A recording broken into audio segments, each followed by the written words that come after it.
चलेगा चलेगा बिल्कुल। स्वागत ओके, है श्री लक्ष्मी जी, उत्तम प्रश्न। गणेशाय नमः। अस्मद् गुरुभ्यो नमः। अस्मत् परम गुरुभ्यो नमः। अस्मत् सर्व गुरुभ्यो नमः। श्री राधा कृष्णाभ्याम नमः। श्रीमते रामानुजाय नमः। लंबोदरं परम सुंदर एकदंतं पीतांबरं त्रिनयनं परम पवित्रम् उद्यद्दिवाकरं निभोज्वल कांतिकांतं विघ्नेश्वरं सकल विघ्नहरं नमामि।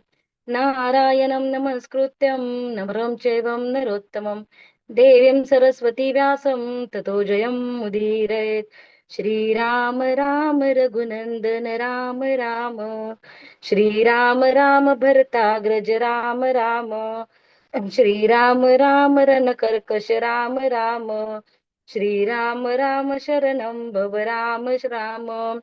श्रीरामचंद्र चरणो मनसा स्मरामि। श्रीरामचंद्र चरणो वचसा गृणामि। श्रीरामचंद्र चरणो शिरसा नमामि। श्रीरामचंद्र चरणो शरणं प्रपद्ये। रामाय रामभद्राय रामचंद्राय वेदसे रघुनाथाय नाथाय सीताया पतये नमः। अभी भूमिका में प्रवेश करते हैं।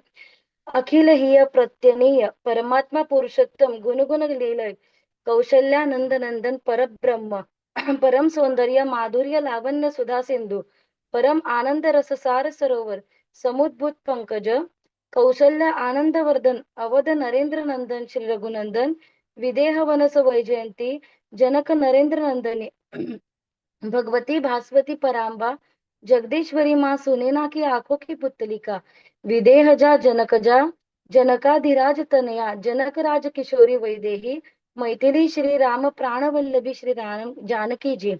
इन दोनों युगल श्री सीता रामचंद्र भगवान के चरण कमलों में कोटि कोटि नमन नतमस्तक वंदन एवं अभिनंदन। चारों मैया चारों भैया दोनों को कोटि कोटि प्रणाम।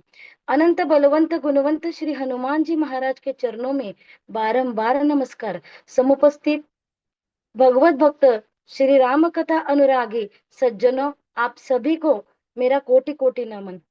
सज्जनों, हम सब जो है वो अत्यंत भाग्यशाली है जो वेद रूपी वाल्मीकि रामायण श्री राम कथा सुनने का पावन संकल्प हमने मन में धारण किया है। कई कई जन्मों के हमारे पुण्यों का जब उदय होता है तब जाके हमको भगवान की यह सुंदर कथा पढ़ने को प्राप्त होती है, सुनने को प्राप्त होती है। आइए अभी हम सब जो है वो कथा में प्रवेश करेंगे। भगवान की यह कथा जो है वो हम सबको प्राप्त हो रही है। यह कथा कब प्राप्त होती है? जब कृपा में भी कृपा होती है, उसे कहते हैं विशेष कृपा।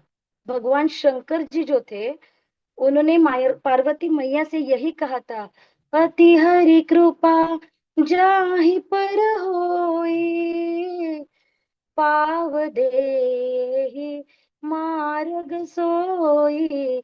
मतलब एक होती है सामान्य कृपा। सामान्य कृपा से संसार मिलता है, संसार का भौतिक सुख मिलता है। अभी भौतिक सुख में क्या होता है? हमें धन संपत्ति मिलती है, घर दार पैसा पद प्रतिष्ठा सब मिलता है, परंतु इस भौतिक सुख में हमें प्रभु की कथा नहीं मिलती है। प्रभु की कथा मिलती है केवल विशेष कृपा से। और हम सब का यह परम सौभाग्य है कि हम सब पर भगवान की विशेष कृपा हुई है। और इसीलिए हम लोग भगवान की इस पावन कथा जो है उसका पठन कर रहे हैं, उसको सुन रहे हैं। प्रभु श्री राम जी की यह पावन कथा का महिमा बड़ा ही निराला है। मंगल करनी कलिमल हरनी तुलसी कथा रघुनाथ की। मतलब श्री राम जी की जो कथा है वो कल्याण करने वाली है और कलियुग के पापों को हरण करने वाली है। ऐसे प्रभु रामचंद्र जी की कथा है। अभी सबसे पहले जो है श्री रामचरित मानस जो है उसकी विशेषता क्या है वो हमें समझना जरूरी है। गोस्वामी तुलसीदास जी जो महाराज है, उनकी उदारता का अंतःकरण की विशालता एवं भारतीय चारित्रिक आदर्श की साकार प्रतिमा है। मतलब क्या?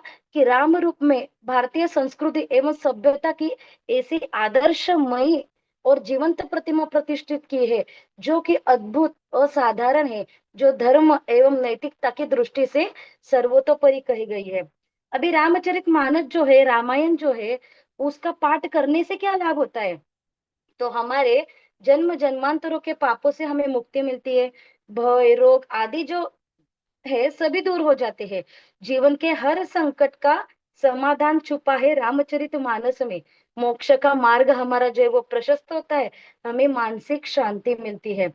अभी रामायण जो है उसमें राम रक्षा में एक श्लोक आता है, चरितम रघुनाथस्य शतकोटि प्रविस्तरम एक पूसाम महापातक नाशनम। रामचरित्र के प्रत्येक अक्षर जो है वो महापातक का विनाश करने वाला है। मतलब श्री रामचंद्र जी का जो चरित्र है वो 100 करोड़ विस्तार वाला है, और उसका एक एक अक्षर जो है मनुष्य के महान पापों का नाश करने वाला कहा गया है। अभी रामचरितमानस में राम शब्द जो है वो 1443 टाइम्स आया है। सीता जो शब्द है, माँ सीता का जो शब्द है वो सीता शब्द 147 टाइम्स आया है। जानकी शब्द जो है वो 69 टाइम्स आया है। और रामचरितमानस में श्लोक संख्या जो है वो 27 है। चौपाई की संख्या जो है वो 4608 है। दोहा 1074, सोरठा 207 और छंद जो है वो 86 है। मानस रचना के समय श्री तुलसीदास जी महाराज जो थी उनकी आयु थी 77 ईयर्स। अभी श्री रामस्य चरितान्वित अयनम शास्त्रम, मतलब रामचरित्र जो है वो संयुक्त शास्त्र का नाम है रामायण। मतलब सीधा अर्थ क्या है इसका, तो श्री राम जी जो है उनका अयन, अयन यानी निवास स्थान, इसीलिए श्री रामचंद्र जी जो है वो सपरिकर नित्य निवास करते हैं। अभी सर्व पाप प्रशमनम दृष्टगह निवारणम। अभी इसके पहले जो है, जिस प्रकार परमात्मा श्री कृष्ण का जो नाम स्वरूप है वो है श्रीमद् भागवत, उसी प्रकार रामायण और रामचरितमानस जो है वो प्रभु श्री राम का वांग्मय स्वरूप कहा गया है। अभी इसमें जो है वो सर्व पाप प्रशमनम दृष्ट ग्रह निवारणम, इसमें सभी पापों को नष्ट करने वाली और समस्त पाप ग्रहों की बाधा को निवृत्त करने वाली कथा है। ग्रहों की संख्या 9 ग्रह है। अभी जिसमें कुछ ग्रह पाप ग्रह है, कुछ पुण्य ग्रह है। अभी इन सब ग्रहों के अतिरिक्त भी ग्रह है, जो ग्रह है मंगलमय ग्रह, कृपालु ग्रह। अभी उनका नाम है राम ग्रह और कृष्ण ग्रह। कथा, कथा का जो अर्थ है, का यानी आनंद, और था मतलब स्थापना, मतलब आनंद की जो स्थापना करने वाला है वही कथा है। जो भक्तजन श्रद्धा पूर्वक इस कथा को सुनते हैं वह चिंता मुक्त होते, शोक मुक्त होते, गर्व मुक्त होते हैं। अभी वह भगवान रामचंद्र के वैराग्य भाव से जो है वो परिचित होते हैं। श्री रामचंद्र जी ने वैराग्य भाव जो है वो धारण किया था। वैराग्य भाव धारण करने के कारण 14 वर्ष का वनवास काल जो था वो ऐसे बीत गया मानो 14 दिन ही बीत गए हो। अभी राम जी जो है अपने पिता के राज्य को इस प्रकार उन्होंने इस तरह त्यागा है कि जैसे कोई राहगीर किसी वस्तु में राग नहीं रखता। राजीव लोचन राम चले, तजी बाप को राज बराओ की नाई। अभी जो परम पूज्य गोस्वामी जी है उन्होंने मंगलाचरण के 7 श्लोकों में क्रमशः 7 कांडों की कथाओं के बीच बोए हैं। अभी 7 कांड, यहाँ पे जो 7 कांड कहे गए ना वो रामचंद्र जी के अंग कहे गए हैं। अभी पहला जो कांड है बाल कांड, जो भगवान श्री रामचंद्र जी का चरण है। अयोध्या कांड, जो भगवान श्री रामचंद्र जी की जंगा है। अरण्य कांड, जो भगवान श्री रामचंद्र जी का उदर है। किष्किंधा कांड, जो भगवान श्री रामचंद्र जी का हृदय है। सुंदर कांड, जो भगवान रामचंद्र जी का कंठ है। लंका कांड, जो भगवान श्री रामचंद्र जी का मुख है, और उत्तर कांड जो है वो श्री रामचंद्र जी का मस्तक है। अभी 7 कांडों को तुलसीदास महाराज जो है उन्होंने सोपान कहा है। सोपान नाम की उपमा उनको दी है। सोपान मतलब सीढ़ी, जो प्रभु रामचंद्र जी तक पहुंचने की सीढ़ी कही गई है। अभी यह जो कथा है सभी दुखों को, संशयों को समाप्त करने वाली कथा है। सज्जनों, जीवन में जो दुख आते हैं वो तो स्वाभाविक ही है। अभी भगवान श्री शिव जी जो है उनको भी अपने पत्नी का जो वियोग है वो सहन करना ही पड़ा था। तो फिर हम तो सामान्य व्यक्ति है, सती के वियोग से अर्थात दुख से मुक्त होने के लिए शिव जी ने भी प्रभु रामचंद्र जी की कथा ही सुनी थी, तब जाके उनको शांति मिली थी। नाना भांति राम अवतारा, रामायण सतकोटि अपारा। संसार में राम कथा की कोई भी सीमा नहीं है। कथाएं तो अनंत है, 100 करोड़ कहे अथवा अपार रामायण। फिर भी तुलसी राम कथा लिख रहे हैं, क्योंकि उनको भगवान से निर्देश मिला है। भगवान शिव से उनको जो निर्देश है वो मिला है। अभी एक समय की बात है, नारद जी जो थे, देवर्षि नारद, जो सारे तीनों लोकों में विचरण करते हैं। अभी वो एक बार सत्यलोक में गए, मतलब जहाँ पे ब्रह्मा जी निवास करते हैं वहां पर। और उन्होंने वहां पर देखा कि मार्कंडे यानी आदि जो मुनि थे, वो ब्रह्मा जी की स्तुति कर रहे थे, उनको साष्टांग नमस्कार कर रहे थे। अभी नारद जी जो है वो भी ब्रह्मा जी की स्तुति करते हैं, उनको साष्टांग नमस्कार करते हैं। और नारद जी ब्रह्मा जी से पूछते हैं कि अभी घोर कलयुग आने वाला है, और घोर कलयुग आने पर मनुष्य जो है वो पुण्य कर्म छोड़ देता है, वो असत्य बोलता है, दुराचार से प्रवृत्त होता है, दूसरों की निंदा करता है, दूसरों को धन जो है वो उसकी इच्छा करता रहता है। तो अभी इन नष्ट बुद्धियों को परलोक किस प्रकार मिलेगा, यह बताने की आप कृपा कीजिए। तब ब्रह्मा जी ने कहा, पूर्व काल में माता पार्वती जी ने भी यही राम तत्व की जिज्ञासा से भगवान शंकर जी से यह प्रश्न पूछा था। तभी भगवान शंकर जी ने यह गूढ़ रहस्य का वर्णन किया, जिसे उत्तम रामायण नाम से प्रसिद्ध है। रची महेश निज मानस राखा, पाई सुसमय सेवासन भाषा। अभी इसलिए जो है मैं हृदय से प्रसन्न होकर इसका नाम रामचरितमानस रखता हूँ, ऐसा महादेव जी ने कहा है। और शिव जी ने सर्वप्रथम जो कथा है वो पार्वती जी को सुनाई थी। उसके बाद वो कथा उन्होंने काकभूषुंडी जी ऋषि को सुनाई थी। काकभूषुंडी जी ने वो कथा याज्ञवल्क्य जी को सुनाई। याज्ञवल्क्य ऋषि ने जो कथा थी वो भारद्वाज ऋषि जी को सुनाई थी। अभी तुलसी जी कहते हैं कि यह परंपरा जो है वो आगे भी जाए रहेगी। और हुजे हरि भगत सुजाना, कहि सुनहि समुझइ विधि नाना। और और जे हरि भगत सुजाना, और भी जो हरि भक्त सज्जन है, वह इस चरित्र को नाना प्रकार से कहते हैं, सुनते हैं। मतलब कह ही सुन ही समुझ ही विधि नाना, कहते हैं सुनते हैं। भगवान की कथा जो है वो, उसमें इतने परम सौभाग्य का दर्शन हो रहा है, इसका प्रणाम क्या है। अगर प्रमाण मांगे, कोई प्रमाण मांगता है तो उन्हें सीधे कह देना कि प्रमाण है श्रीमद् भागवत महापुराण। जब राजा परीक्षित को सुखदेव ऋषि जो थे वो कथा सुनाने जा रहे थे, सुखदेव ऋषि ने राजा परीक्षित को कथा कहाँ पे सुनाई थी, गंगा जी के पावन तट पर शुकताल में। और उसी समय शुकताल में स्वर्ग से देवता जो थे वो अमृत लेकर आए थे, और सुखदेव जी जो थे उनको कहते हैं, राजा परीक्षित जी को जो है मृत्यु का भय है, इन्हें ये स्वर्ग का अमृत पिला दो, और इसके बदले हमको जो है वो कथा का अमृत आप दे दो। तब सुखदेव जी जो थे उन्होंने एक फटकार उनको लगाई, देवताओं को, और कहा, अरे कहा कांच का टुकड़ा और कहा मणि, ये जो कथा रूपी अमृत है वो बहुमूल्य हीरे के समान है, और आप जो स्वर्ग से अमृत लाए हो वो अमृत जो है वो मणि, एक तुच्छ कांच के टुकड़े के समान है। तो आप कथा अमृत से स्वर्ग के अमृत की अदला बदली करना चाहते हो, चलो भागो यहाँ से। और इस तरह उन्होंने जो है वो उनको भगा दिया। मनुष्य योनि में जब परमात्मा की विशेष कृपा हमें होती है, तब यह कथा यात्रा में हम सबको जो है वो यात्री बनने का अवसर मिलता है। अभी इस कलयुग में एक चर्चा तो सर्वत्र चलती रहती है, अरे भाई कलयुग है, इतना आसान थोड़ी ना कलयुग है, और इतना आसान थोड़ी ना सब चला जाएगा। अभी सत्ययुग जो था वो सत्ययुग में लोग ध्यान धारणा करते थे और भगवान को प्राप्त करते थे। फिर त्रेता युग आया, त्रेता युग में यज्ञ को प्रधान माना, और त्रेता युग में बड़े बड़े यज्ञ होते थे।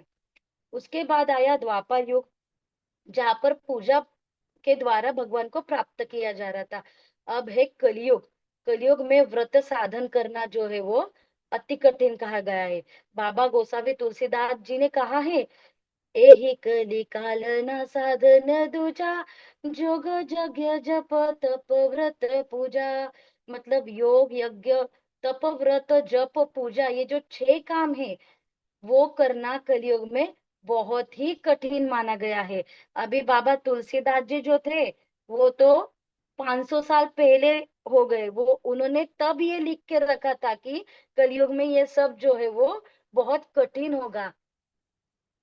अभी तो किसी ने पूछा कि करना क्या चाहिए कलयुग में प्राणियों को, तब तुलसीदास जी महाराज ने कहा है, राम ही सुमीरियन गाय राम ही, संतत सुनिय राम गुण ग्राम ही।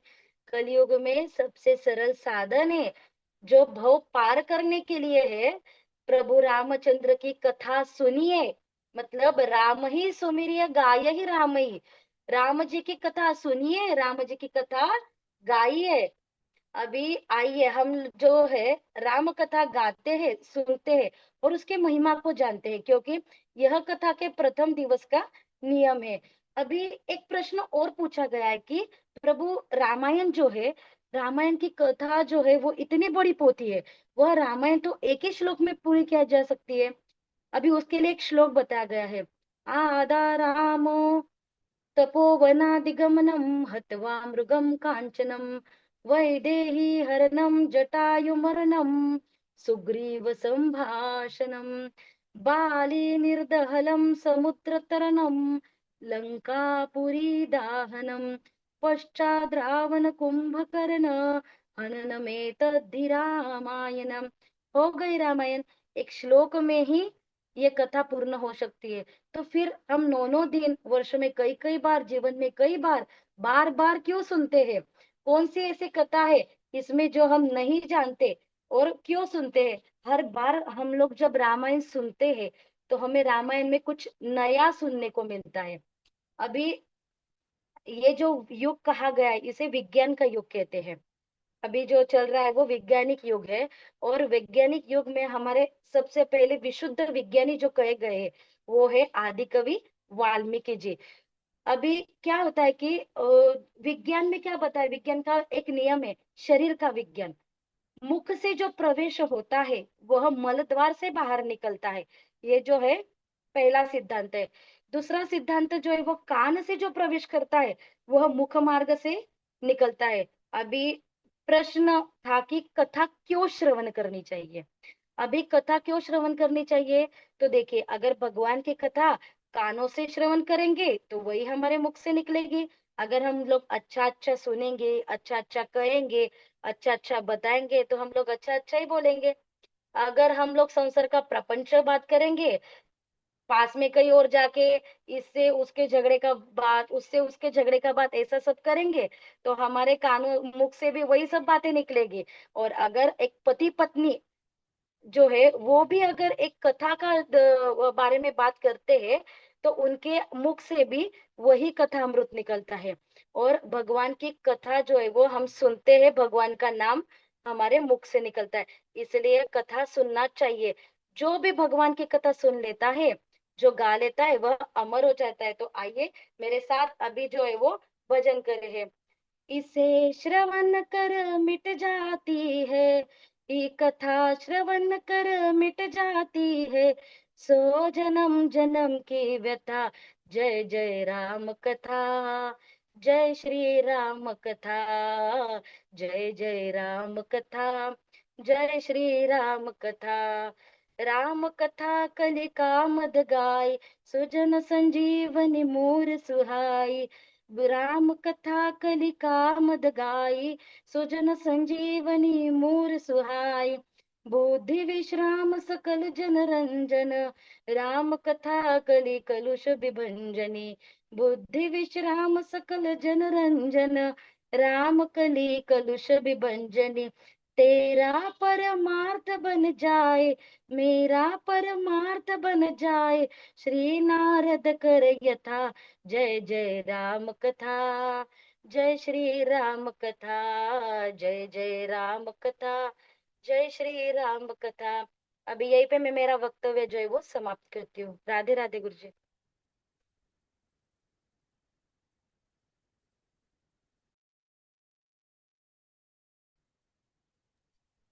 बहुत सुंदर दीदी, बहुत अच्छा, बहुत ही अच्छा वक्तव्य था।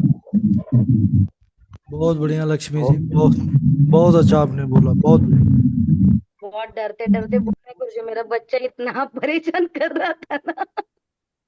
अच्छा अच्छा, ठीक। बहुत सुंदर लक्ष्मी जी, आपने तो धन्यवाद धन गुरु वर्षा कर दी। धन्यवाद नवरात्रि के धन्यवाद। पहले ही धन की वर्षा कर दी आपने बेटी। बहुत सुंदर। धन्यवाद। जैसा नाम है वैसे ही आपका